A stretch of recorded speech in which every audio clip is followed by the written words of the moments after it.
Can you guess that band?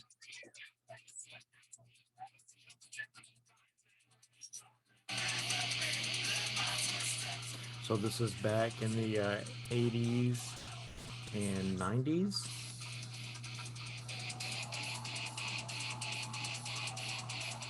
So I'm starting this one. I'm starting with this one because this is a tribute to my dad, who's a drummer. This is one of his favorite songs. So the name of the song is Primal Concrete Sledge. Can it be any more heavy metal than that? This band is known for these riffs, for these grinds that they get into. Okay, so this is my dad's favorite song by this band. I'm gonna play you one more. Okay, so here's my favorite song by this band. Okay, hold on a second. Here we go.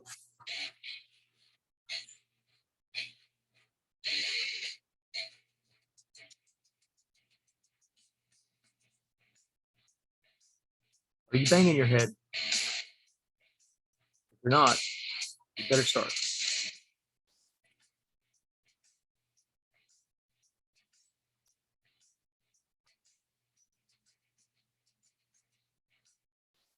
Okay, so you only give 50% points if he sings, okay?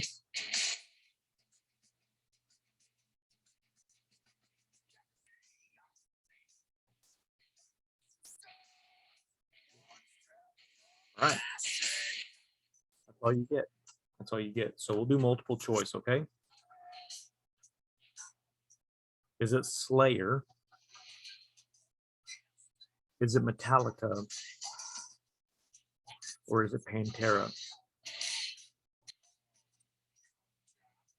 You're right. You're absolutely right. It's not Slayer. It's way too early. So it's Metallica or Pantera. If you know your metal, you know that sounds nothing like Metallica, right? Obviously Pantera. So my dad is a rock drummer. I wouldn't say that he plays heavy metal. Now I have heard him play Master Puppets quite a few times. Do you know Master Puppets? Let's do that one too. Okay, I'm going to load that up while I'm doing it here, just so you know what I'm talking about. So he played the bass drum in the high school marching band, and then he still plays the same drum set that he was given by his mother when he was 16 years old. It is a Ludwig psychedelic red drum set. I do believe that it's made out of maple, is what I want to say. I can't remember, but it's the same skins, right? Same wood, same drum set. Still has the same metal rings around it. Still has the original pearl bass pedal. He still uses it. I mean, that is crazy, right? How many times has that spring been compressed in that bass pedal? So I'm pretty sure the first song that he learned to play was Smoke on the Water, I think. I could be wrong. I'd have to ask him. I'm pretty sure that's what it was, though. I'll ask him tomorrow. I'll tell you. Um, so my mom, when he was in high school, my mom was the manager of I was going to say drill team, the marching band. And so they traveled everywhere together. And then when they got out of high school, they traveled all over the country in a Volkswagen bus. Come on, like how hippie is that? Oh, I was raised by hippies, right? Um, rode around the country in a Volkswagen bus. And then my mom had my sister, who's 7 years older than me. And so it was my mom, my dad, and my sister as a child in the van going all around. And then when my mom got pregnant with me and they gave it up, my mom went to nursing school. My dad went to work in a factory for a couple years and then started his own company. But my whole life, this drum set was always set up, and he was always rocking out. Man, I can remember standing there and like he'd be playing what is it? Led Zeppelin. In the days of my youth, I was told what it means to be a man.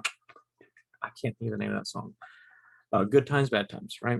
Yeah. So I mean, I can remember him playing that all the time. Okay, here's Here's Master Puppets. Okay, he can rock this one out pretty good.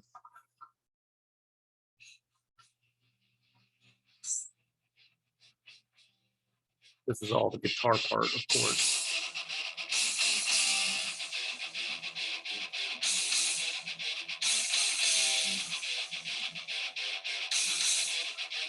Here we go.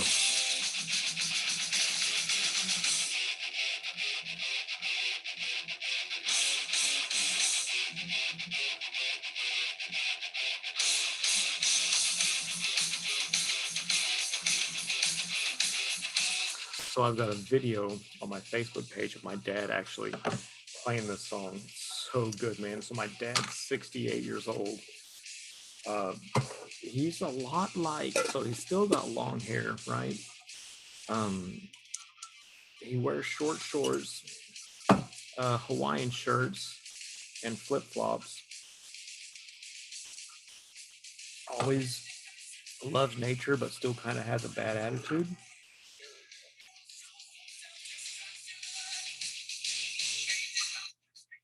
Like he loves trees and he loves animals, but he'll also really enjoy getting in a fight with someone. That's my dad. Oh man. Yeah, so they still do gigs around town, man. I was raised on Metallica. I was raised on Pantera by my dad. A lot of like who's the guy that broke off from Metallica? Dave Mustaine with Megadeth. My dad loves Megadeth. That guy with that whiny voice, right? It's a pretty good band, really. What else? Yeah, Led Zeppelin. He never really listened to much Leonard Skinner. He was more rock than that. Rush, um, Blue Oyster Cult. Um, gosh, I don't think he listened to much Creedence Clearwater or anything like that. It was always a little more metal than that. And my mom, on the other hand, raised me on like the Beatles and the Beatles. She listened to the Beatles some. Oh, there was the Beatles. Yeah, that's about it. And then I grew up listening to metal with my dad and the Beatles with my mom, and then of course hip hop and rap came around when I was younger, and so yeah, I'm pretty diverse. The only thing I really can't listen to is country, man. There's something about it. I just can't do it. When I met my wife, she would make me take her to clubs, um, which is a great experience. Like, I never enjoyed that, man. I mean, I enjoy being out with Laura, but she's beautiful, and so I was always like on my toes all the time, and I shouldn't have been. I shouldn't have been. She's a wonderful girl, but everybody was always trying to steal her from me. It's really hard to enjoy myself, but I can't blame people. I mean, I gave my life up for her, or it wasn't really a life, or you know what I mean. You know what I'm saying. I can't blame guys. Anyways, I got a magic number for you here. Do you want to know what it is? Can you guess what it is? 14. 14, guys. 14 plays. Estimated audience 5. Unique listeners 8. All right. I'll take it, man. I'll take it. Okay. I'll take it. More listens to episode 1 than episode 2. Episode 3, not much. All right. My listeners, 71% United States. Backyard. I love it. I love it. United Kingdom, 14. Germany. All right. 7%. Thailand. All right. 7%. There we go.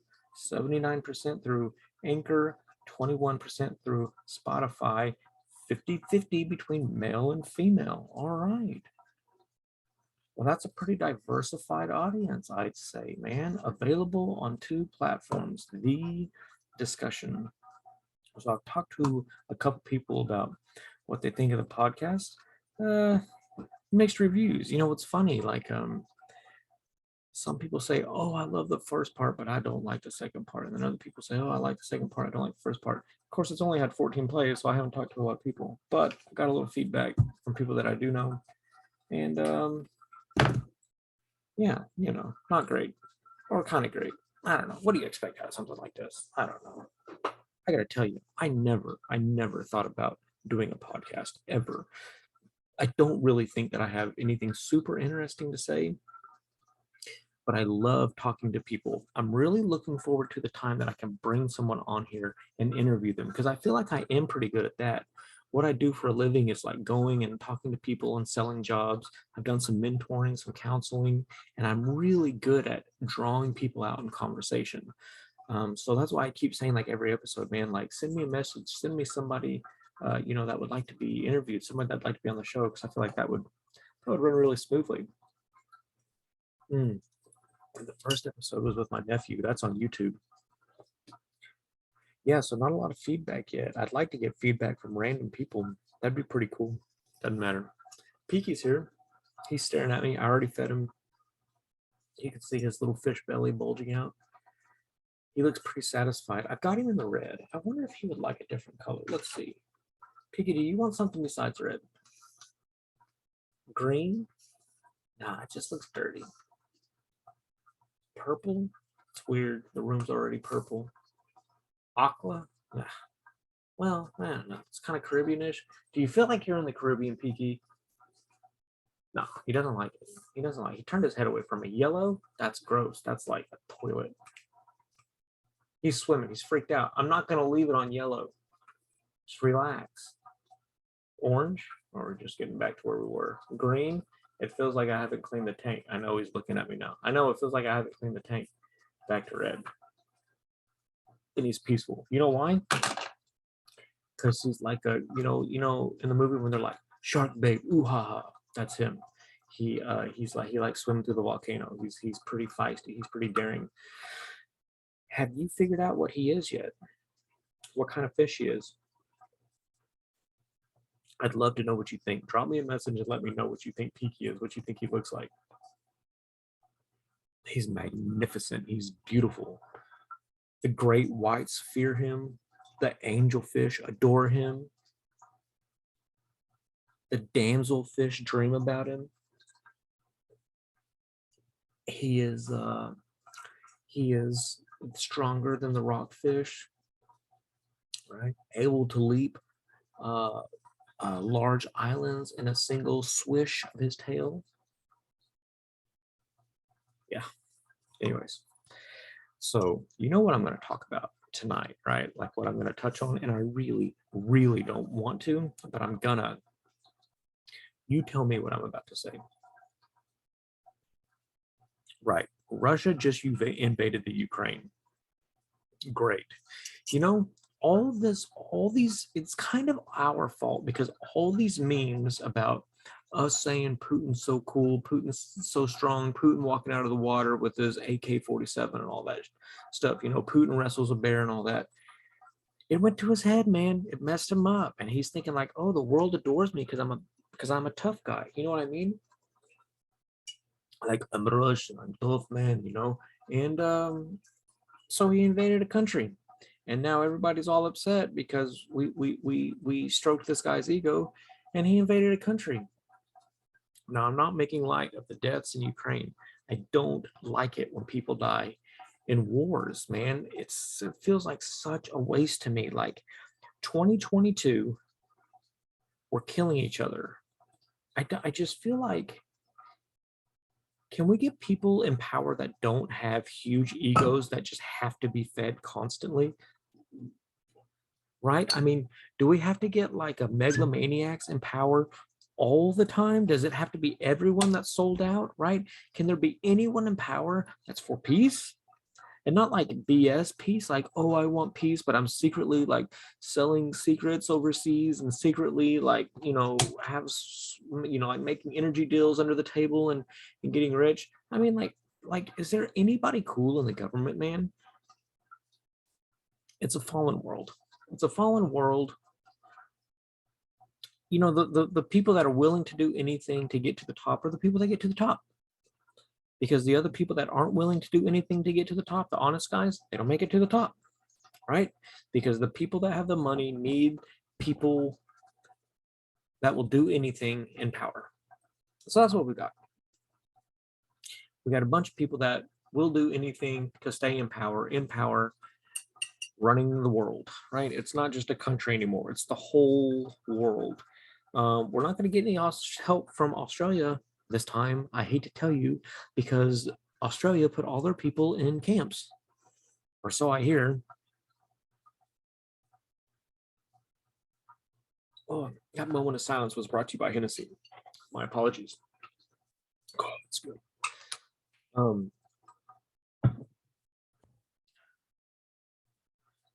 So Biden, who I don't really respect. Okay. Oh, no. Okay. So I respect the office. I respect that he's a president. You should respect authority. He's the president. I respect him for being the president. I'm not a conspiracy theorist. I guess I actually am, kind of, but I don't like drill him in. But do I think he legitimately won the election? I don't know, man. There's a lot of stuff coming out right now about, oh, I guess Hillary actually did, make the stuff up about Trump and Russia. You know what I mean? So who knows, man? Who knows? I do want to say I think that the American people's trust in the government has to be at an all-time low, right? Or maybe it was this low during Vietnam. Maybe it was. Maybe it was. I don't know. I wasn't alive. But I don't meet a lot of people right now that are like, oh, the government? Oh yeah, I love them. I love the government. Yeah, I trust them. Yeah, like, yeah, jab me, stick me, chip me, track me. Yeah, I love them. Yeah. Oh, my big brother will beat you up, right? I don't meet a lot of people like that, but I live in East Texas. So maybe it's like that up north. I just talked to my buddy that lives in New York today, and he was telling me everybody up there loves Biden. Anyways, I I how do I say this? I don't want to label myself as Republican or Democrat. Okay. I don't think Biden emulates strength. Okay. I think the leader of America should emulate strength. I'm sick of old men running the country. I just am. Old men, old ideas. I'm ready for someone young to run the country. I'm ready for someone from my generation to run the country. Who's that black girl? Candace Owens. Oh my gosh, if Candace Owens ran for president, I would vote for her. I love to hear her talk. She is so stinking intelligent, man. I don't even know like her views on everything, but to me, she emulates strength.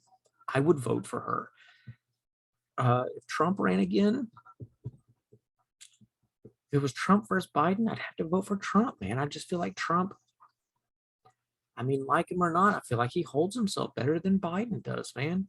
Um, I won't get into that because then everybody's gonna be like, "Oh, he's a Trump lover. Oh, I'm a Biden lover," and there we go. And that's really not the way I feel about things. I'm. If you had to ask me, who am I for? I'm for the blue collar.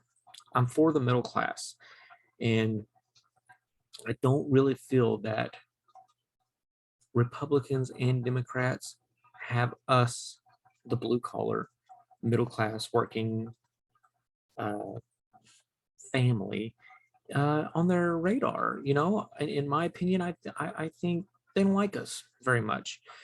I would love to see a blue collar government. I would love to see someone that has nothing to do with politics from the middle class run for the president and win it.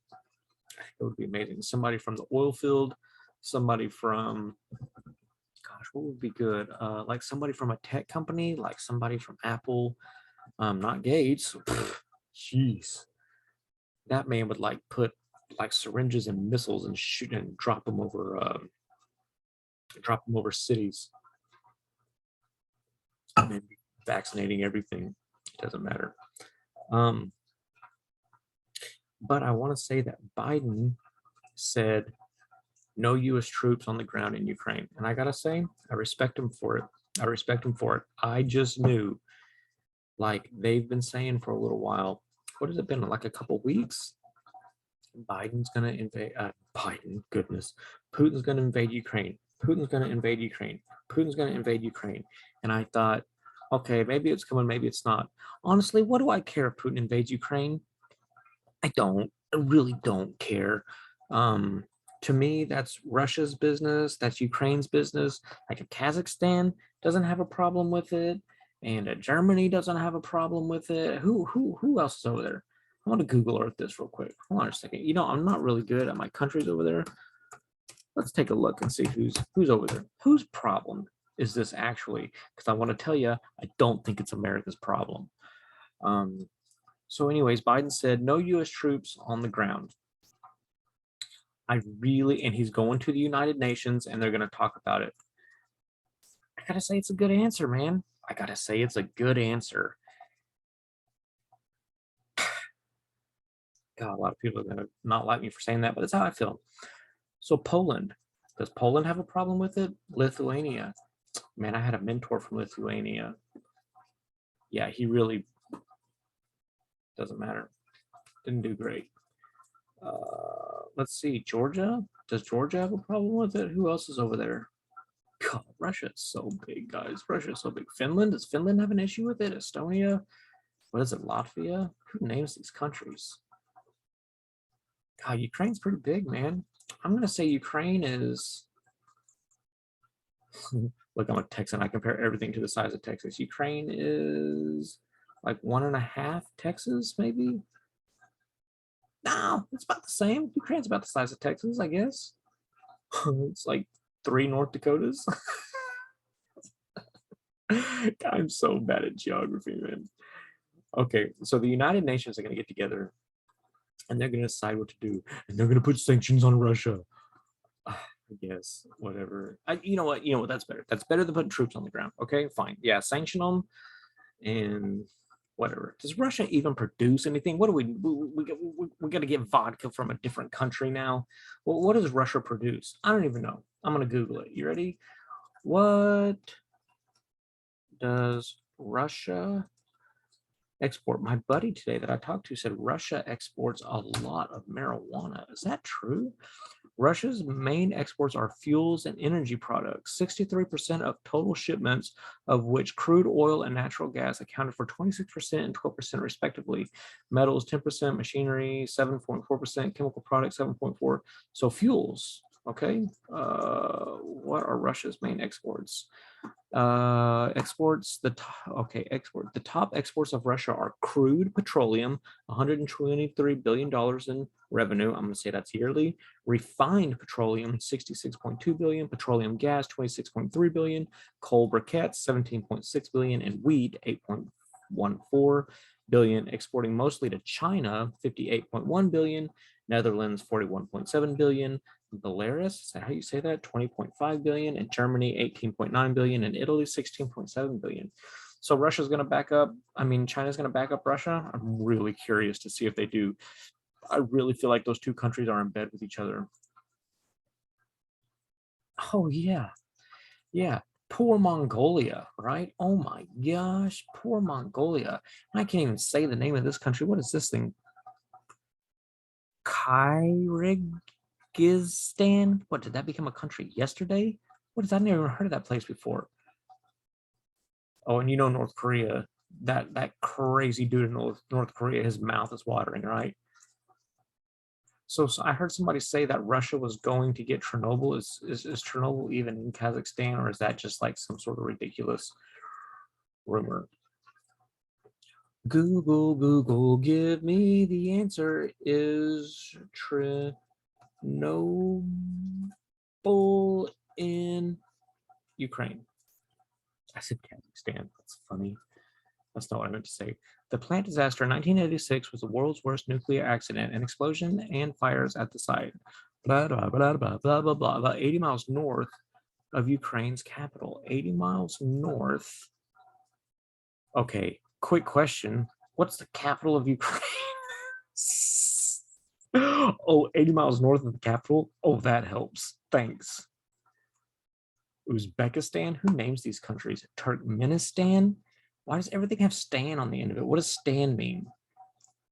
Look at this. Kazakhstan.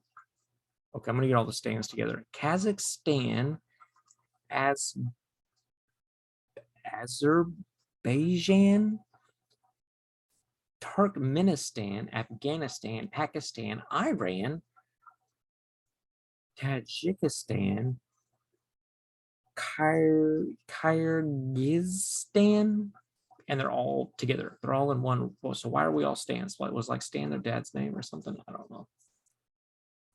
Oh, maybe they watched a lot of South Park. Oh no, that wasn't Stan. Yeah, Stan. Isn't that Eric's dad, Stan? Yeah, that makes sense. Mm. So I'm really curious what the death toll is in the Ukraine. I'm really, I'm kind of making light of this, but I want to say I'm really sorry for the families that have lost anyone in the Ukraine. It said that Russia was bombing um, like places on the border or shooting missiles at places on the border. Damn, I lost Ukraine. Where is it at? I'm on Google Maps here. I can't clean up my Google Maps. Like all I can see, they made Russia green. I thought Russia was frozen. I think they are. It must be like a summer picture or something.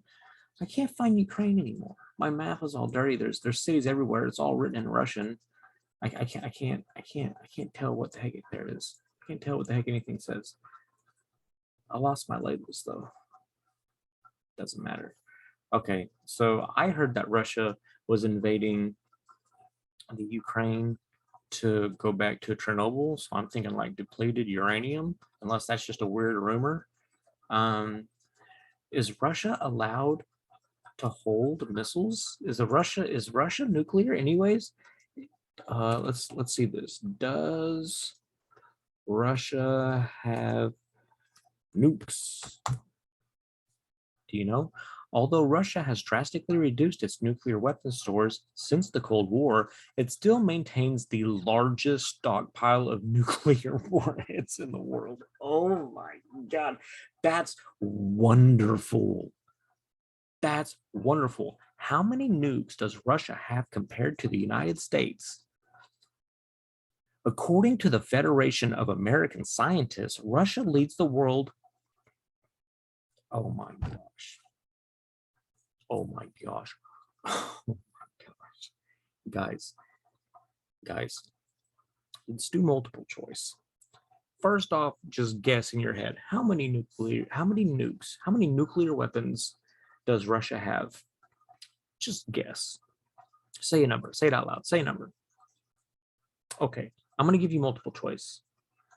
1,500, 850, or 6,200. 6,200 nuclear weapons. Oh. Okay, I'm gonna Google something. Wait just a second. Okay, Google, how many nuclear bombs would it take to destroy the Earth? Number one inquiry on Google, by the way. I didn't finish typing that in. It would take just 3 nuclear warheads to destroy one of the 4,500 cities on Earth. Okay, so there's 4,500 cities on Earth, and Russia has 6,500 nuclear warheads, nuclear weapons. So I'm curious, does Russia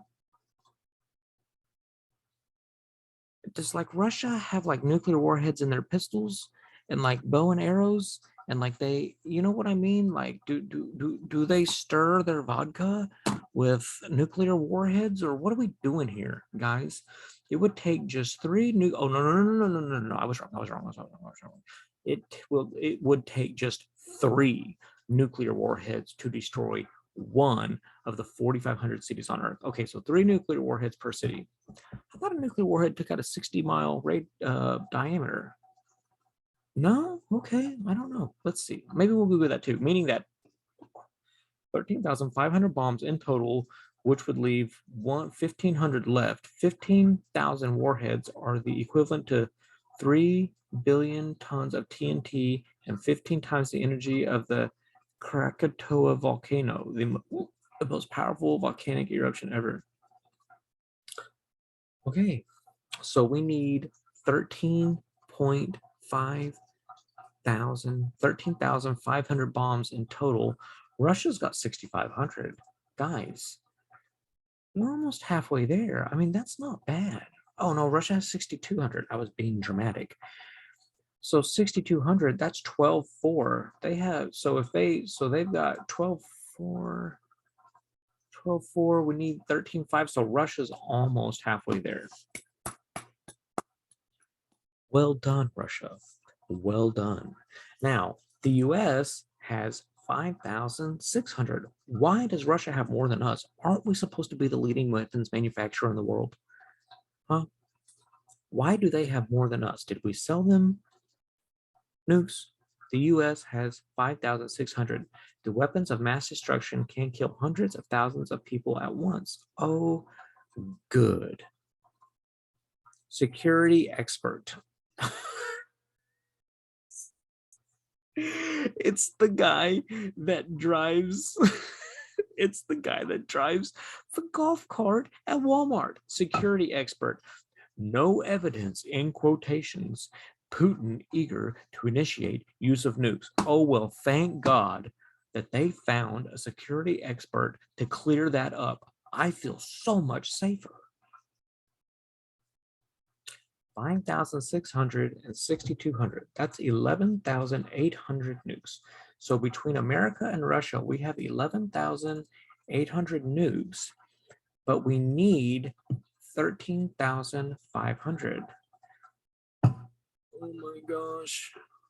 That's about $2,000. We need another 2,000 nukes. Okay, who can back us up? Who has the other 2,000? Guys, because we're not going to get it done. We're going to need more people than that. So let's do this. I know how to solve this problem. List of top countries with nukes, because I think we really only need one more here. Okay, here are the 10 countries with the most nuclear weapons. Number 1 is the United States with 5,550. I want to tell you, Russia isn't on this. In the top 10 list, Google's top 10 list of countries with nukes, the United States is the top, 5,550, 5,550, China 350, France 290, United Kingdom 225, Pakistan 165, India 156, Israel 90, North Korea 50. Russia is not on the list.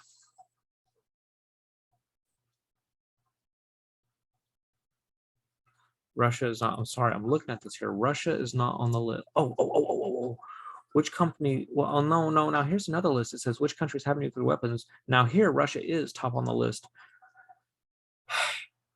Once again, okay, guys, this is crazy. Russia has 6,257. Oh, here we go. More information.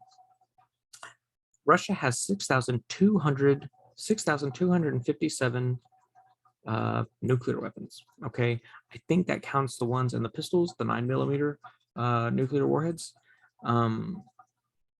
Okay, so it's in around $6,000 because I think we've gotten 3 different numbers now, right? 1,458 are active. 3,039 are available. 1,760 are retired. The United States has 5,550 nuclear weapons. 1,389 are active. 2,361 are available, and 1,800 are retired. So I think here, nuclear warheads draw Social Security. I'm pretty sure, well, they worked in the military. I mean, unless they're held privately, I'm thinking Social Security when they retire. I really don't know. So if they're available, but they're not active, what the hell is the difference between an active nuclear weapon and an available nuclear weapon? Okay, so I thought it was going to be easy to come up with the other 2,000, but it looks like it's going to take like China 350, okay, France 290, 3, 4, 5, 640, United Kingdom 225. Guys, I'm not good at doing math like this when I'm talking. We're just going to call that like 8 something. Pakistan 165, that takes us to 950. Guys, it's going to take a lot of other countries. I thought this was going to be easy to do, but it turns out we're going to need some camaraderie here. We're going to need some people willing to help the countries get together to pool our nuclear weapons so that we have enough nuclear weapons to wipe out all the cities on the earth. Gosh. I'm sorry, that was a weird rabbit hole I went down. I think I exhausted my sarcasm right there. I do want to say that these numbers came from the same security expert that did the other numbers, the Walmart golf cart driver. Yeah. So I'm curious. Ukrainian death toll.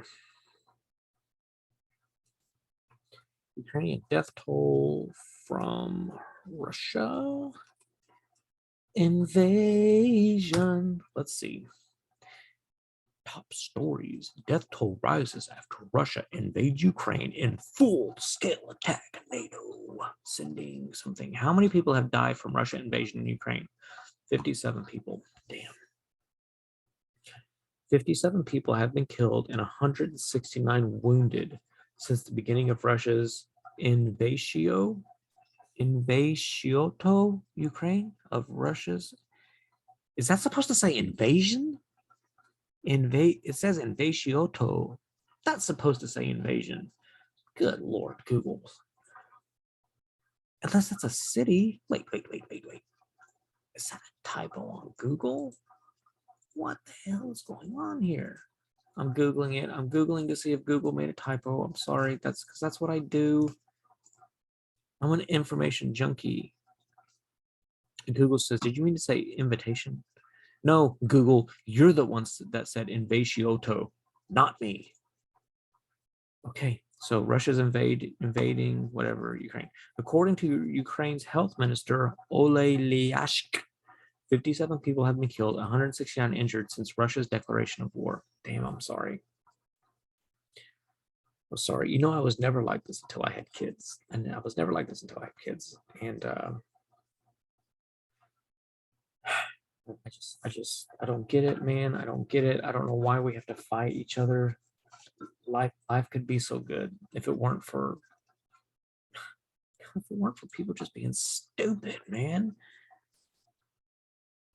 Ukrainian President Volodymyr, him and Putin almost have the same first name. It seems like they could bond over that. Zelensky says 137 civilians and military personnel have been killed so far in the Russian invasion of his country.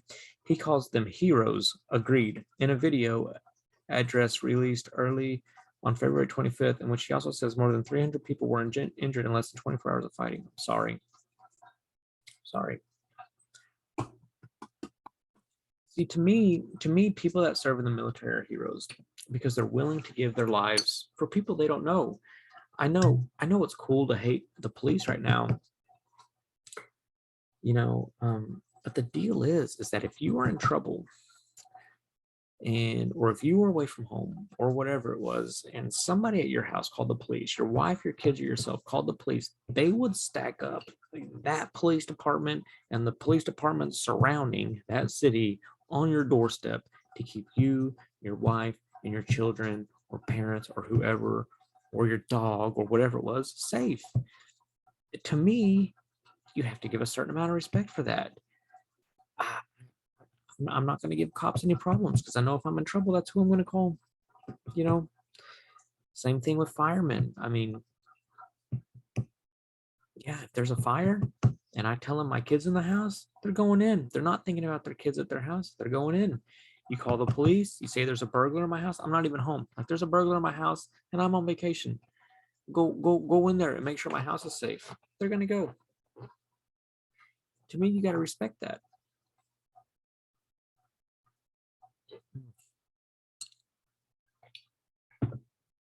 And then the military. these people that serve in the military are heroes. They're giving their lives not just for us, but for these other countries. I mean, we haven't had a war in the U.S. in a really long time, and I hope we don't have one in here for a long time, especially not a civil war. But yeah, man, if something were to happen, if we were to get invaded here, through if they whatever parachuted in like Red Dawn or whatever it is, man, they would stack up. What, like 5,000 soldiers in our city, 10,000, 15,000, 20,000 soldiers in our city to make sure we were safe. You got to respect people for that, man. They're heroes. They're heroes. Anyone that is willing to risk their life to keep someone else safe is a hero. Guys, how long have I been doing this? Oh my gosh, I can't remember how long I've been doing this. Am I even recording? Did I even hit the record button? I did. How long have I been talking? Is there a timer on this? I don't think there is. Can someone here? It's 1:12. I think I started at 1. Isn't that crazy? I can't remember. I gotta set a timer next time. You guys just remember, we're gonna say I started at 1, okay? I can't remember. Maybe it was like 12:30. I can't remember. I might have to stop this and start it back over because I really don't want to go over on my time. I feel like you guys are really troopers. You guys are heroes for listening to this for an hour. I really want to interview someone, guys. So I'm curious, we've been fighting in the Middle East, and I'm just used to there being a war in the Middle East because I feel like they've been fighting in the Middle East like since time began. They were fighting in the Middle East in the Bible. You know what I mean? Like that's where it all began. I know there's wars everywhere or whatever it is, but those guys have been fighting forever. And then we got involved with the war on terror, whatever. We got a new war on terror here at home, COVID, and so we don't need that war anymore. Excuse me. And but the deal is as I never really felt like that war was going to escalate. The war in the Middle East was there. Those dudes love to fight in the desert.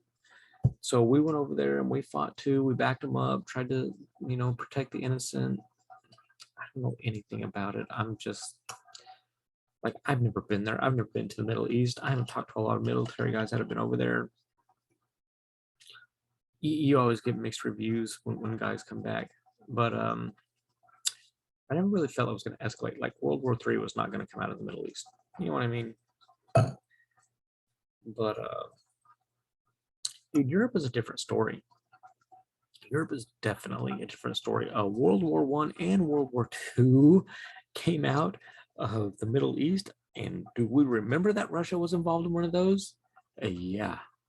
I do believe there was a man named Adolf Hitler that was buggering up Russia back then, right?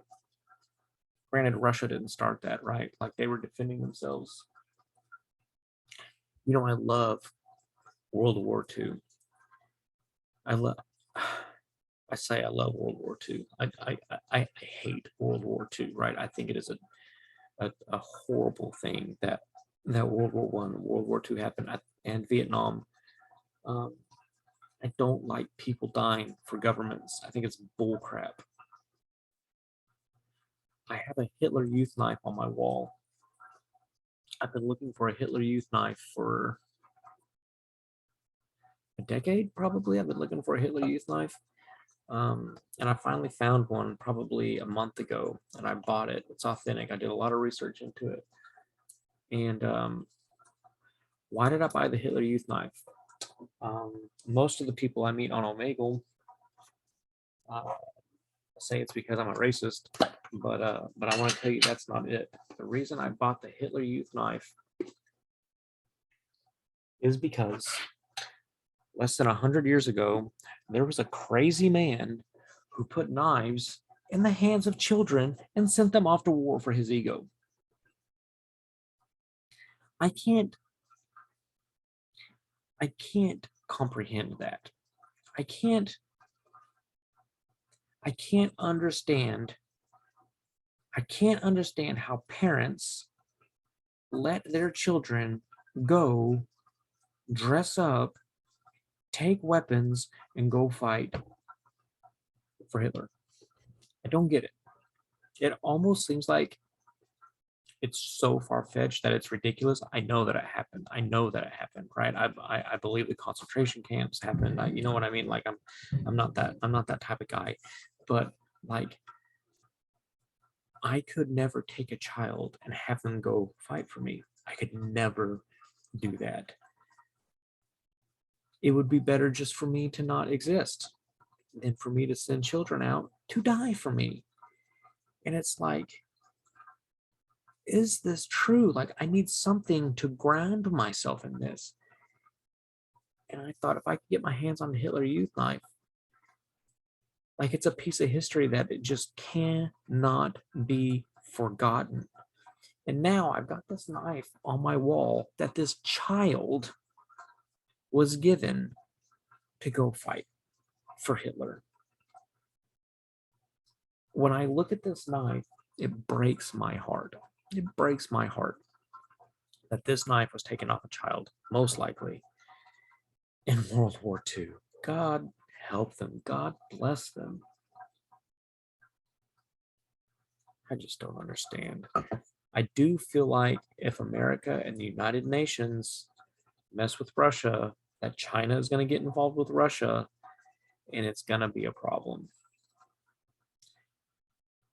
Hopefully it does not go nuclear, because if it does, the world's over as we know it. I mean, of course, the world isn't over, but the world as we know it is over at that point. But really, really, really bloody wars are fought in Europe. And I mean, not just World War One and World War Two, but just throughout history, it's a very bloody place. And when those people get fighting, they're not joking. They don't fight. Ooh, I almost said fight for fun. I know that the Middle East doesn't fight for fun, but it seems like the Middle East just kind of keeps like a steady level of fighting going. When Europe fights, they like go all in, like they go full out, like Mel Gibson in The Patriot, like all in. You know what I mean? Let me say I've listened to my podcast. I say a lot. I say like, hey, my name is down, right? I also say, you know what I mean? You know what I mean? Do you know what I mean? I also say, man. You know what I mean? Man. You know what I mean? Man. Yeah, drives me crazy. So I'm gonna try to monitor myself. I'm gonna try to monitor myself. I wish that I had one of you guys here to give me some feedback. Man, are you a military guy? Is there anyone out there in the military listening to this that could give some sort of perspective on this? I would love a military perspective on this. Love it. Please come on the show and tell us, inform us, and tell us what the hell is going on. I didn't serve in the military.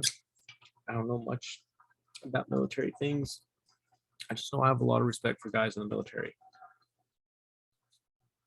I think I would have been a better person if I had joined the military. I really think discipline would have done me good. Yeah.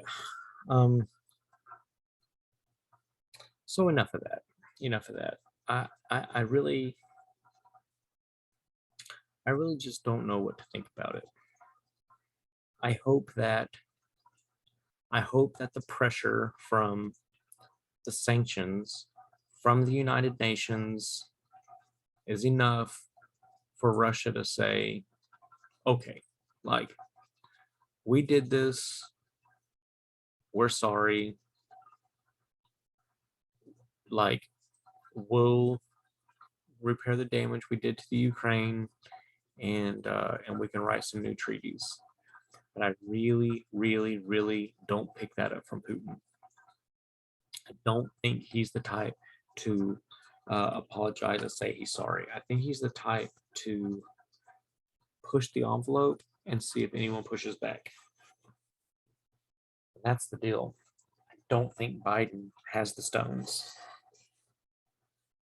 I don't think Biden's a military man. I don't think he's a military leader. I don't think that if he goes and talks to Putin or at the United Nations that he's going to carry any type of weight with him. Personally, like I don't think he's going to hold himself and speak in a way where people are going to listen to him. I think he's a joke. I think he's going to stumble over his words. He's going to say what he was told to say. He's going to fall down some stairs and people are going to be like, damn, that's America? Okay, like great. But again, like I said, he didn't put troops on the ground. I thought he would. I have respect for him for that. I'm glad that he did not send American troops in Ukraine. That would have been hugely disappointing. Can't the president only send in troops for like 3 days anyways? Doesn't it have to be passed by the Senate for him to for troops to be sent somewhere long term? Google, what's your function? Oh, Google, tell me what I want to know. How long can the president declare war? Okay, so a lot of people are curious about this. The Constitution divides war powers between Congress. Okay, I said Senate, Congress, and the president. Only Congress can declare war and appropriate military funding. Yet the president is commander-in-chief of the armed forces. He seems like a commander to me. When I see him, I think commander-in-chief. Whatever. In Article 1, Section 8, the Constitution states that Congress shall have the power ...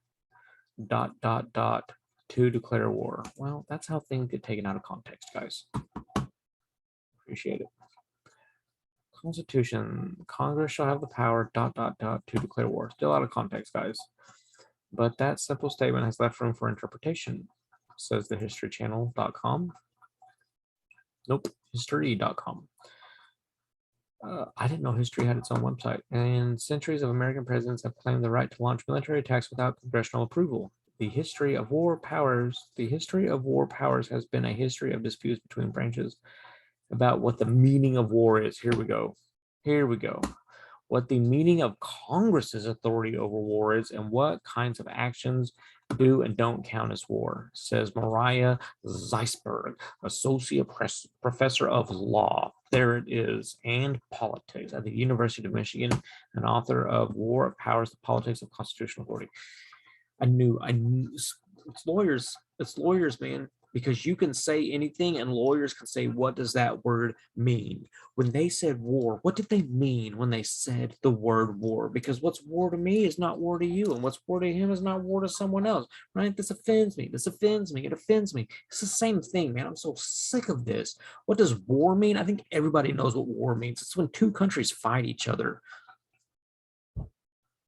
So stupid. It's so frustrating. This is why I don't do politics, man, because I'm so sick of I shouldn't say that. I'm not sick of people's. I'm sick of the people in power, not just in politics, but people in law and in business and corporations and politics, people of power abusing that power. I'm done with it. Where are the honest people? Is there anyone honest left? Who was the person in politics that said capitalism can only survive with honest men? Do you know who that was? Doesn't matter. Okay. So I want to tell you guys a story. You guys want to switch? I want to do a transition song. Okay. Let's do a transition song. Here we go. What do you think? What's a good transition song? You tell me. I got one here. Ready? Here we go. Here we go.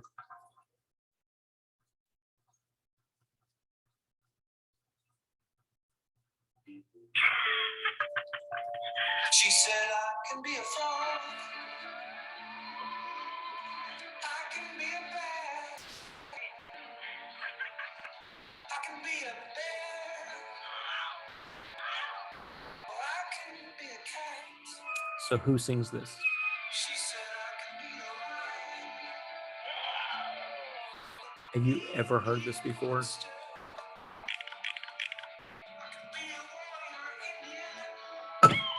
That's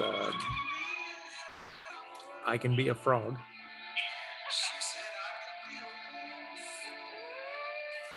By the Flaming Lips. You guessed it. You got it. Yeah. So I said I can be a scuba diver. Scuba Steve. You guys want to hear a scuba story? You want to transition here? All right, I got a story for you. Let me put my feet up and let me tell you a story about OD Skills.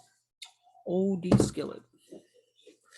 And one of his many adventures back before his body took a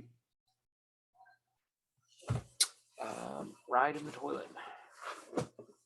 Right? Let's put my feet up in front of the fish tank here and tell a little story. Snowball, come with me, please. Oh my gosh, the snowball almost fell off the. Okay, so I was 20. I guess I was 20. And me and my dad dove a lot. We dove in Cozumel, we dove Palancar, which was absolutely beautiful. I hear Palancar rivals the Great Barrier Reef. Oh, you know there are colors that don't exist. I mean, colors that you've never seen that exist underwater. I think that's one of the reasons I like black light so much, man. I mean, I liked it before, but when I went diving, man, the colors under the ocean are very like what's the word for things under black light? Like they stand out like neon, kind of, like the fish at 100 feet or 60 feet. No, it's got to be pretty deep. I'm going to say right around 90 feet. The purples and the yellows and the blues of these fish are just not normal, man. They're like black light colors. It's absolutely beautiful. Okay. So me and my dad head out in his truck, 96 Nissan Hardbody. Let's see, we had a family vacation in Galveston, and me and my dad headed out from there, a hop, skip, and a jump down to a place I can't remember, and caught a boat. I remember we were sitting at a restaurant and they were getting the boat ready. It was two boats. I can't remember how long they were. Let me tell you what size these boats were. Okay, so the names of the boats were the MV Fling and the MV Spree. MV Fling, and we were headed to the Flower Gardens. Okay, let's see the MV Fling. Let me see if I can find the link to this boat. Oh man, they're still running trips out. How cool is that? So I'm gonna say the boat was 60 feet. That's gonna be my guess, but that may not be even close at all. Okay, it was a pretty big boat. Okay, I think it's 250 miles out to the Flower Gardens. Swim Academy, About Us. Why do I care? Because I love mechanics. I love numbers, and I want to know, like it matters to me, mechanical things. And to me, the size of the boat is a mechanical thing. You know what I mean? So, oh, there I said it. Freaking stinking. Excuse me, I said it. You know what I mean? MV Fling boat size. Google. The MV Fling is known to my answer to the Gulf of Mexico, Red Sea, docked in Freeport, Texas, Oh, she's 100 foot long, 22 foot wide, converted cruise ship powered by three 600 horsepower diesel engines and set up to carry 28 divers. I love this. I'm sorry. I'm sorry. Do you want to know about this boat? I love this kind of stuff. There she is. I can't remember if I was on the fling or the spring. Yeah, everyone's got to have blah blah blah blah blah blah blah blah blah blah blah blah blah blah. And now I can't find it. Now I'm on the page and I can't find it. Oh, here it is. The MV fling is no demai dancer. Man, my wife would make fun of me. Or aggressor. What does this word mean? DAMAI. Google, tell me what this means and educate me how to say this word so I don't sound like a fool. Demay. Luxury hotel. Demay is a luxury hotel. Dive Demay. Say it like a Texan. Demay. Whatever. There's no Demay, dancer or aggressor, but the Gulf of Mexico is no Red Sea either. Either, period. Docked in Freeport, Texas, about 60 miles south of Houston. So that's where we left from, Freeport, Texas.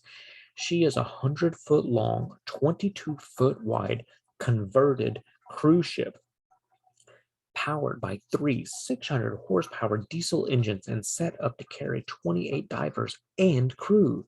There is a double bed forward, so if a couple shares it, the fling can handle 30, as was the case on my trip, because bunk space is first come, first serve. That's true. My three buddies and I arrived several hours before the 8 p.m. boarding time. Okay. This guy's taking my story. That's enough. Okay. So anyways, so we were loading up. I guess it was 8 p.m. I guess. I mean, this guy's kind of stealing my glory. I don't think it was though, because the sun was still up. So it's an all-night trip out to the flower garden. So we get on this boat, stow our gear. I've never been on a boat like that before, right? I mean, I've been on a lot of dive boats, but not like overnight, like trying to sleep on a boat. They're always like day trips, 4 hours or whatever. So we get on this boat, we take off, and whatever, in the middle of the night when it's dark, we hit a storm. And I was at the front of the boat, right? And so in my bunk, like the boat would go up, and then when it came down, you would come out of your bunk, the boat would hit the bottom, and you would smack into your bunk, and then it would go up, and you would come out of your bunk, and then it would go down, and you would slap your bunk and hit the bunk. It was great. I slept like a baby. And this guy beside me was yakking his guts out, man. He couldn't go up on deck because it was pitch dark, it was storming, it was raining, and this guy was so miserable sick, like puking his toenails out all night long. I don't think the man dove the whole trip. It was a 3-day trip. I don't think he dove the whole trip. I slept fine. Anyways, so we get out to the flower gardens. Let me tell you about the ship. So on the back of the ship, okay, let me just take you in. Okay, let me paint a picture for you. So when you go onto the ship, you go up onto the back of the ship. There's two big, like 6 foot steel. Okay, guys, I'm going off of memory. This is 19 years ago. Okay, almost 20 years ago. But the way I remember it, there's two big steel ladders, one on each side of the back of the boat. They go down 6 feet into the water and they can be pulled up, and they're like big aluminum ladders. Like if it hit you in the head, it would crack your skull, right? Like if they lowered it and you were under it, like they're seriously heavy. I want to say they're like 2 feet wide.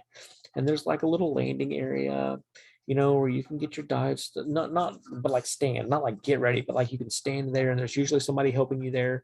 And then you walk into the back of the boat and there's benches on both sides. Maybe there's a table in the middle of the area. I don't think there is. The back is kind of covered from the sun. Oh, you can get up on top of it, actually, I think. Yeah, you can sit up on top. I'm looking at the picture here. I'm kind of remembering it. You should look at the MV Fling Flower Gardens, and then you'll know the boat. And the Spree, I can't remember which one I was on. Yeah, and then the captain's up front. and there's oh no, and then you walk, like if you walk past the bench area, you keep going forward to like the middle-ish of the boat. That's where like the kitchen is, and then I think you go downstairs at the kitchen, past the kitchen, and that's where the sleeping area is. Gosh, I can't remember. Anyways, and then up top's the captain. So yeah, this guy was puking his guts out. Wake up in the morning, morning dive. A lot of people are pretty beat up, man. Like some people are kind of limping a little bit. Some people are still like very green. I feel great. I'm 20 years old, right? I feel great. My dad, he must have been in his 40s. Oh my God, he was close to my age. 60, 50. No, he was 50. Oh God, thank God. Okay. Oh my gosh, that freaked me out. Um, anyways, my dad is so healthy. He's in great shape, strong as an ox, almost 70 years old, strong as an ox, and healthy as a horse. And anyways, morning dive, it's absolutely beautiful. We go down, we see these beautiful colors. I think it was a wreck. I think it was like a barge, I think. No, no, no, no, no, no, no, no, no, no. No, no, no, no, no. Did we dive a barge there? You know what? I need to get my dive log. I don't have it. It's at my dad's house. I think we were diving. I think it was supposed, that's what it was. It was flower gardens, but there wasn't a lot to look at. So it was a little bit disappointing. So they put us down on some bridge rubble. If you ever go diving and they say, we're going to look at bridge rubble, that's a pile of rocks at the bottom of the ocean, bud.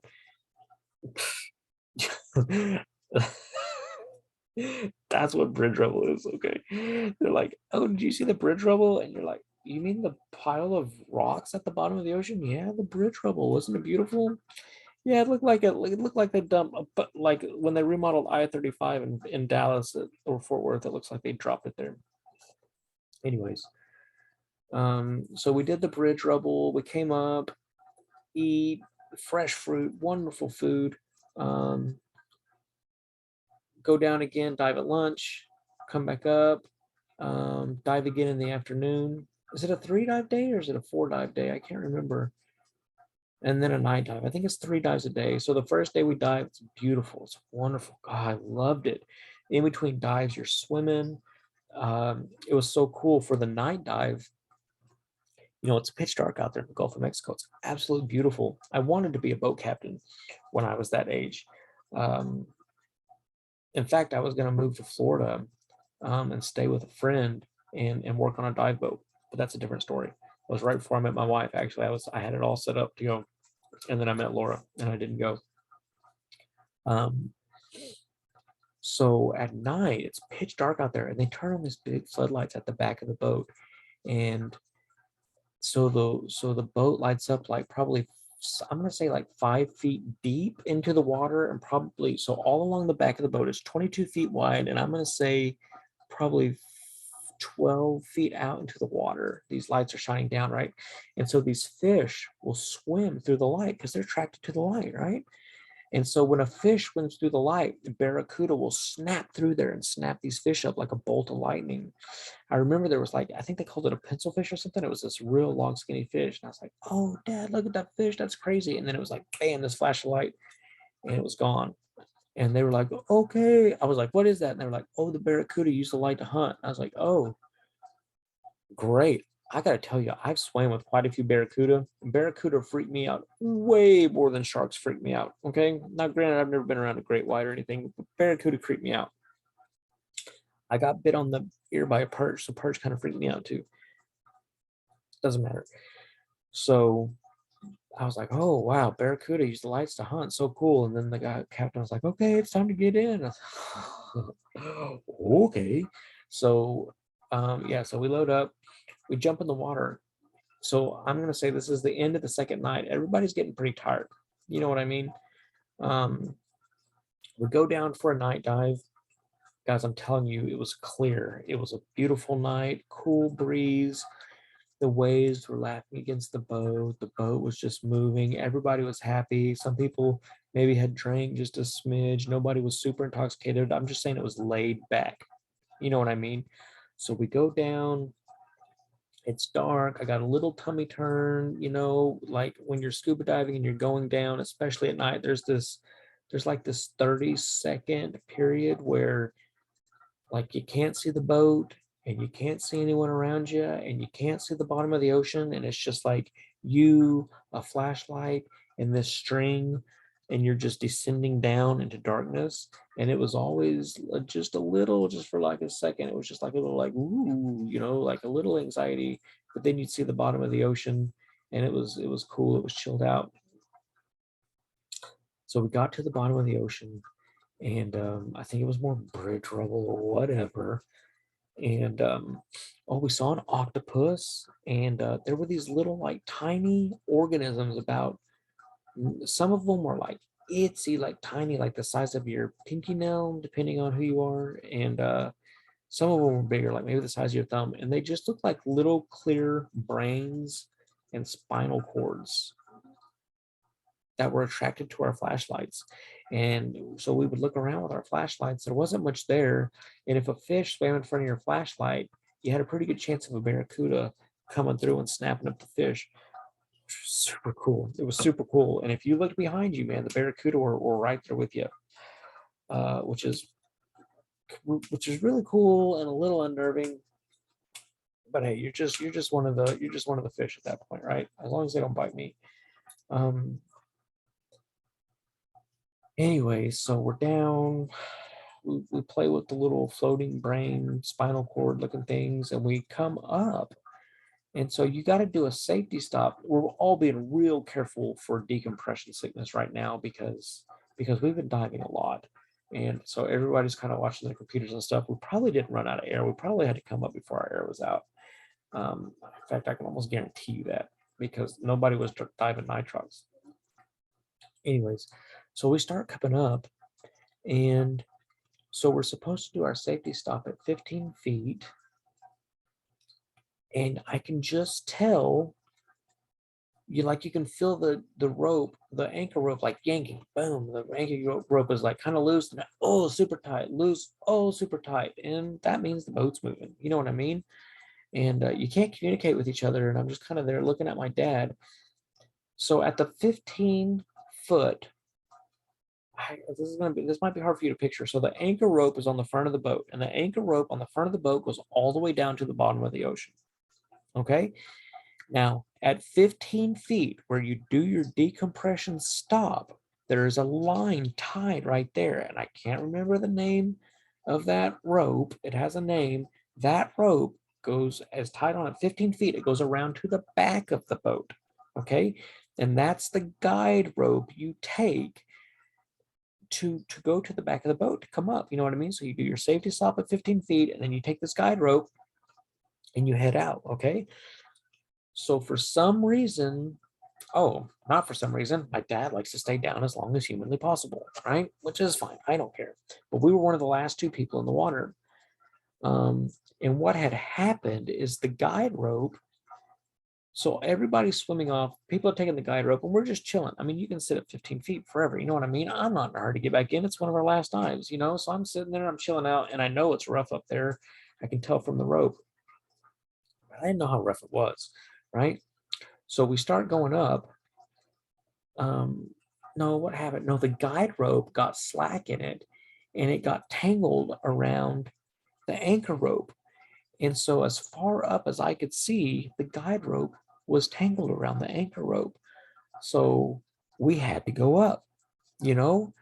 Well, so we start going up this rope, the anchor rope, and I don't I don't know how this happened, but the at the same time, at least this is the way I remember it, at the same time, the guide rope, I don't know if it broke or what happened, but me and my dad were holding this anchor rope and we got ripped out of the water. I mean, like rocket boosters tied to your scuba tank shot out of the water because we were holding on to this rope.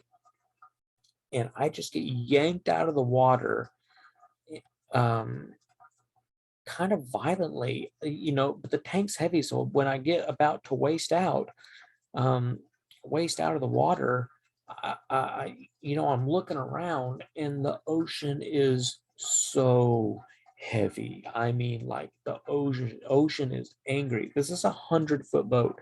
I'm gonna say the front of the boat is like 15 feet out of the water at the very front, right? And this boat, so it's dark outside. I really can't see a whole lot. I have my flashlight in this boat, so it's 15 feet on out of the water. The top is like the deck, in calm weather. When it's sitting on top of a wave, it's bigger, okay? And it turns out that the swells were 9 to 12 feet, okay? So that means this boat, when it was on top of a swell and I was at the bottom of a swell, that's like 27 feet in the air, okay? Like this boat looked like a monster above me. And this boat would go way up on these swells. And I don't know if you know this or not, but when a boat goes up, it makes a suction effect. And so when this boat would raise up out of the water, it would suck my legs out from underneath me.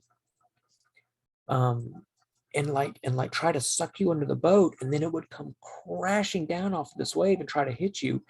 And me and my dad would have to flip our legs up, and the boat would hit our feet and drive us back down into the water. I'm gonna say like 10 feet or something, man. Like it was a substantial distance under the water. And then on the next wave, bam, we would go right back up. Um, and it was to the point where like my feet were dangling in the air. You know what I mean? I was holding on to this rope really tight. And so me and my dad just started getting our brains beat out at the front of this boat. Like every wave, it would try to suck us under, and we would hold on to the rope out of the water, like holding our weight. I'm gonna say scuba gear is a good like 80 pounds, right? And then the boat would come, boom, it would crash down on top of us and knock us into the water. And so it does this a couple times. And one of the times, like we get a break. I don't know if like the boat got sideways or what happened. We got a break, and my dad was like, Dalton, I can't do this anymore. Like I gotta let go. I don't have any more strength. And then it like hit me like, I mean, I was freaked out anyways, but then it hit me like, damn, we're gonna die.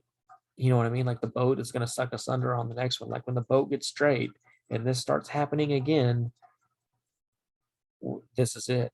And you got to know, like the wind was blowing and howling. I don't know if you've ever been peppered by water, salt water, when it's heavy weather, but like you really can't see much out of your mask, and when you talk, you got to take your regulator out, and and you're just getting peppered with water and with wind, and you can't hear much. It's pitch dark out there. If I don't know, man, it's really disorienting, I guess is what I'm trying to say. um anyways, um so when dad says I gotta let go, I told him, I was like, you cannot let go of this rope, okay? So it was not an option for us to let go of the rope, because we were, one of two things would have happened if we let go of the rope. We would have been sucked under the boat, which actually earlier in the day a guy had gotten sucked under the boat because it was a little bit of heavy weather earlier. He got sucked under the boat, and the boat came down on top of him and like bloodied his head. He was out for the rest of the trip. I don't think he got a concussion, man. They had his head wrapped up. Another guy, um, well, I'll tell you in a second. Just remind me of that. Anyways, so we knew what happened. If you let go of the rope, you get sucked under the boat. It already happened to somebody else. And I was there when that guy got sucked under the boat. I saw it happen. And it was just like he was swimming beside the boat on a guideline. The boat got sideways. The side of the boat lifted up. He got sucked under the boat. He didn't even know it. And it came down on top of him. And then when it went back up again, this guy's like kind of disoriented, like, you know what I mean? And one of the I wasn't close to him. Somebody grabbed him and kind of pulled him to the back of the boat. It was horrible. Um, or if we let go of the rope, you're getting sucked under, or you're getting driven away in the current. They ain't finding you if you get they ain't finding you if you get sucked away in the current. Um, that's how you end up on the Discovery Channel, right? Or whatever that stupid show was. The one I can't remember, the mystery show. Yeah, that was helpful, right? So we had these little lights on the back of our tanks, which I didn't understand the purpose of. I really, really understood the purpose then, so they could see you, right? So my dad was like, Down, I'm gonna let go. I was like, no, don't let go, don't let go, right? So I get out my safety whistle, which means I have to take my regulator out of my mouth. So I take my regulator out of my mouth, which means I'm now like breathing waves, breathing, the ocean and all that. And I start blowing the safety whistle as loud as I can. And those scuba diving safety whistles are loud. Thank God. So I just start wailing on this whistle, right? And then when we would get driven underwater, I would put my regulator back in my mouth and go underwater. And then we would get pulled out of the water and I would blow the whistle. So I was doing it one-handed. I was exhausted. And just when I thought we couldn't take it anymore, one of the safety crew for the boat, who was a bodybuilder, was this big dude, like Arnold Schwarzenegger, man, this guy was huge. I see him come around the other side of the boat. He has a flashlight and he's in this inner tube. It's like an inner tube boat. I remember it being round for some reason, but maybe it wasn't. But it's one of those boats that can't sink because of the plastic. I mean, rubber, and it has air in the sides of it, and it has a little 3 horsepower motor on the back of it. And here comes this dude, and these 12-foot waves are on the side of the boat in this little, I mean, small dinghy, guys, like so small. And he comes around the corner and he gets away from us because he's afraid he's going to get sucked under the boat in this dinghy, right? And then he's like, let go of the rope, let go of the rope. My dad's like, what did he say? And I'm like, Dad, you have to let go of the rope. And he's like, no, the boat's going to suck me under. The boat's going to suck me under. And I was like, you have to let go of the rope. And so Dad times it. He lets go of the rope and he swims like crazy to get away from this boat, right? It's like a nightmare. So he's swimming. Dad is really strong. He swims over. He gets to this dinghy, but he's completely exhausted. I want to tell you, the dinghy was underwater. Okay, so the dinghy was not on top of the water. The dinghy had long since swamped itself. So the dinghy, you could just see like the sides of the floaty things, like the whole sides of it was filled up with air. So you could just see like the sides of the dinghy like 2 inches out of the water, right? So this thing was ready to capsize, ready to go over, was not ready to have people crawling into it. You know what I mean? God bless this guy for being this brave. So here's this dinghy just barely out of the water with a 3 horsepower motor. He turns this thing away from the boat, rah, rah, rah, rah, rah, right? And he's like, swim, swim, swim. And I'm thinking, oh my God, Dad, just go. You gotta go, right? So my dad takes off swimming like a madman. He gets to the boat, and the guy grabs my dad and like he's a bodybuilder, right? This dude's huge. He grabs my dad and he pulls him into the boat. And I remember my dad just turned over on his back and he's just like laid out in this thing, like he is done. He is cooked, right? And this guy, he's like, come on, you gotta go. Let's go, let's go. Man, I there's just this, I don't know. I was tired, okay? Like there's a certain point when you get so tired where it's just like, I remember when I was in the boxing ring, a thing that happened to me that I never experienced is your arms get so tired you can't lift them up. So it's a weird sensation for your arms to be so tired you can't lift them. So anyways, I am just flat out exhausted. And this guy's like, swim to the dinghy. And I'm looking at this like, God, this 30 feet or whatever it is may as well be 3 miles. Anyways, so I start swimming as hard as I can. And thank God I got my flippers on, right? So I make it to this boat. I got my regulator back in. I make it over to this little dinghy and I go to get in and he's like, no, no, no, no, no, no, no. Like it's gonna capsize. He's like, are you okay? Do you have air? And I'm like, yeah, I have air. He's like, just hold on. So I pretty much just like grab the rope on the side of the thing and just kind of like I'm mindful of the propeller in the back of the boat and I'm at the front of it and I pretty much just have my regulator in, like I hold my regulator and my mask over my face and I hold on to the side of this dinghy and I'm just underwater pretty much, you know what I mean? And I can feel this boat going. I can hear the engine running. This tiny little engine is running.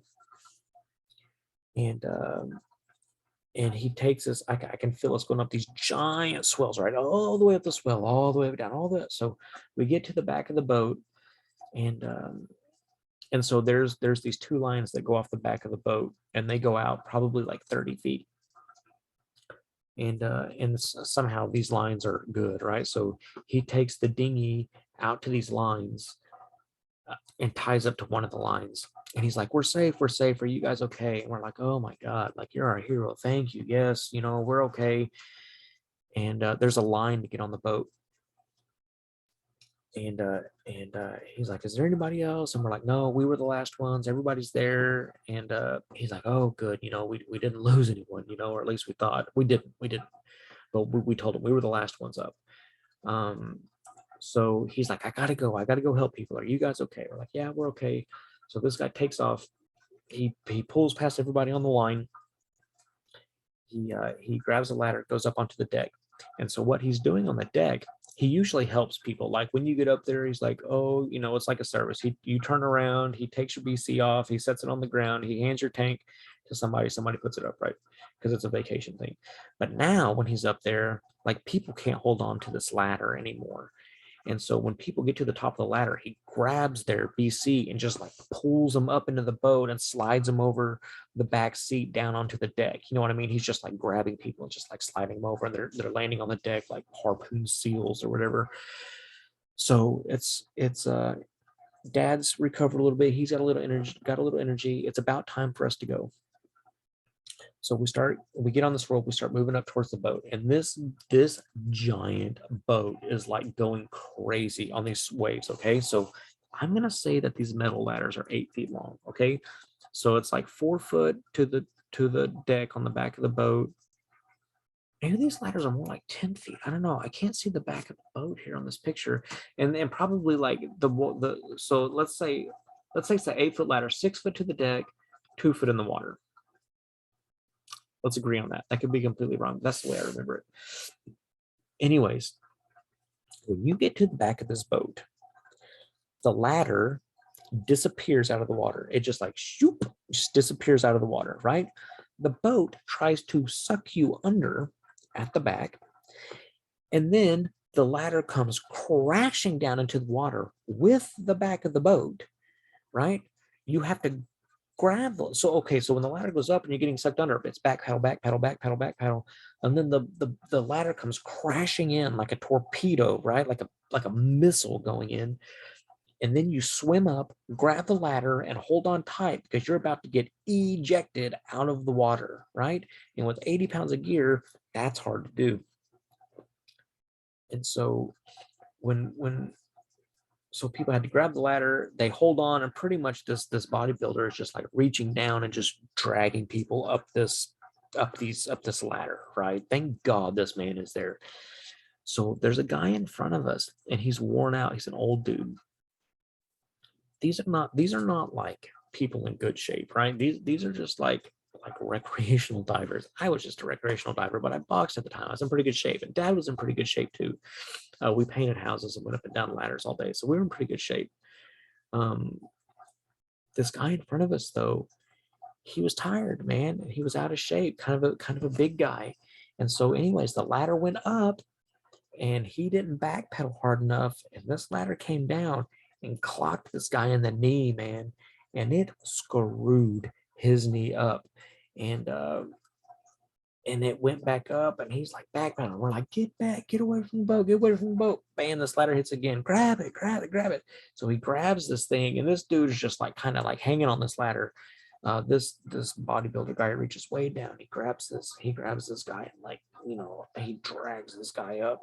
I can't remember if it seems like he would have had to have the other guy with him on the boat, because I can't remember.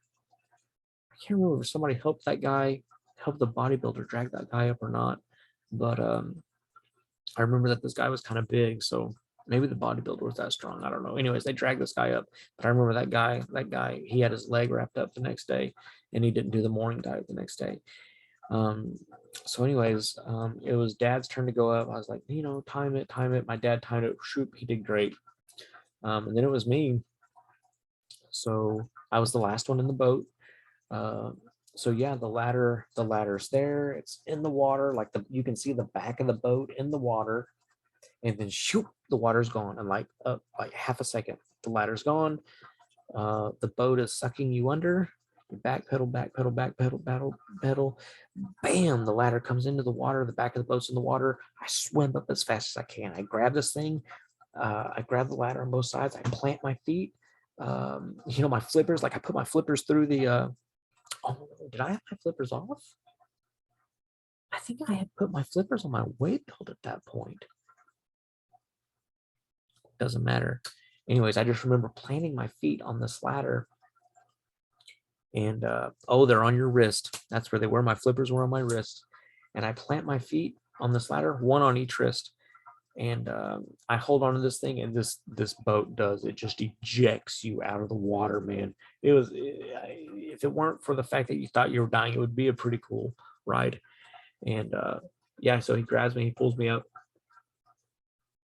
I don't even try to get my footing under me. He just slides me over, you know, the seats on the back of the boat or whatever it is, and I just kind of go flopping onto the deck. And then he pulls up the ladders, and I do believe at that point, like the captain the whole time was wanting to put this boat into the waves, you know, but he was having to sit still. He was having to sit still because he was loading divers, which is what a captain, what a great captain to be able to keep that boat under control like that. It was, anyways, we made it. We made it.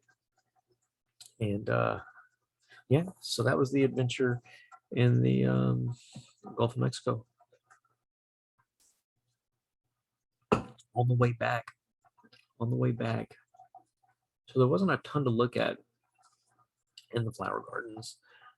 Some fish, I think we dove a wreck or two, but on the way back, they stopped by a oil derrick, and the captain asked, he was like, "Do you want to stop at this oil derrick, or do you want to stop at some bridge rubble river?" We're like, "Oh no, we've seen plenty of bridge rubble. Let's stop at the oil derrick." So we pull up to this oil derrick. They tie off to this oil derrick. The captain puts the boat in reverse, gets us into the uh, tide or whatever it is, you know, the current. He gets the current right. He gets the boat set up, you know, or we're not going to hit the oil derrick. And we go in, we dive into this oil derrick. It's a pretty shallow dive. It's about 60 feet. And I think we hung at about 60 feet, you know, because it was our last dive and we wanted to stay down as long as we could. Let me tell you, this oil derrick was like swimming in a fish tank. It was one of the most beautiful dives I had ever been on. There was so many fish around this oil derrick, and I couldn't see the bottom of the ocean, obviously. And I really liked that feeling of like open water beneath me, you know. So it was like very like adventure feeling, you know, and all these beautiful fish. I can't remember what they were. I can't remember what fish were there, but I just remember thinking like, wow, this is a lot of fish, you know. And then the highlight of the whole deal was these two black tip sharks come swimming through, and it was so cool, man. You could tell these black tip sharks owned everything, right? Like they were not worried about it. And they came swimming through there. They didn't hurt anything. They didn't attack anything. They didn't care anything about us being there. And I just loved it, man. I loved seeing those sharks swim through there. I just I didn't get to see sharks very much when I was diving. In fact, besides those two, it was only ever nurse sharks. Beyond that, um, I loved it. And you know, my dad looked the wrong way, and he missed it. He couldn't believe that. That made him sick. Yeah, so we did that little dive there. Got back on the boat on the way home. Another cool thing on the way home. So he opened it up on the way in, and it was beautiful. Just a little bit, just enough waves where when the boat would go up, you could jump and like jump really high, you know, on the front of the boat. It was so much fun. Um, you know, the deck was dry. It wasn't dangerous, you know, and the captain was cool. Anyways, there were flying fish beside the boat, and I'm gonna say the front of this boat is about 15 feet out of the water, would be my guess. And yeah, so these flying fish, we were trekking along pretty good. I don't know how fast this boat is, but we were trucking along at a pretty good pace. And these boats would I mean, these fish would jump up and soar for like 2 seconds, probably, or 3 seconds out of the water, and then go back in.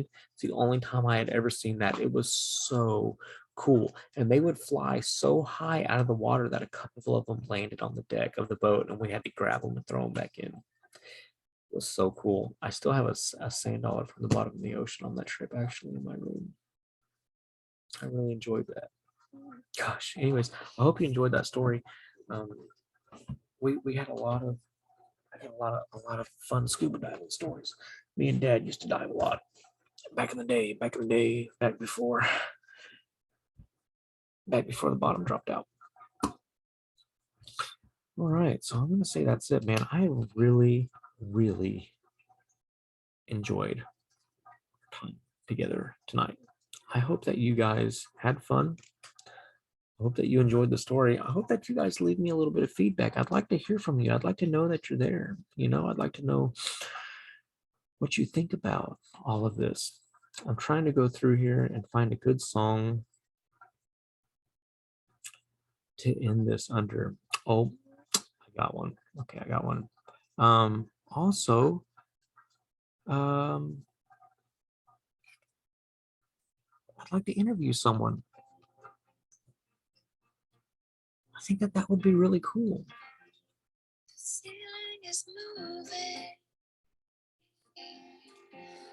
Man, USD CAD. It got me. No, it didn't. I got it actually, but it didn't move the way I thought it was going to move. You guys notice the markets went crazy for the Russian invasion? At least we were on the markets for the Russian invasion. Look at this. The NZD CAD is in the lower Bollinger Band, leaving the 800. It's on the south side of the 50. Doesn't look too bad. Doesn't look too bad. What's the volume profile? Let's see what the DMI says. DMI says it's a sell. Man, if I was staying up, oh my gosh, it's 2:10 in the morning. Oh my gosh. Guys, I hope you come back. I really enjoyed this.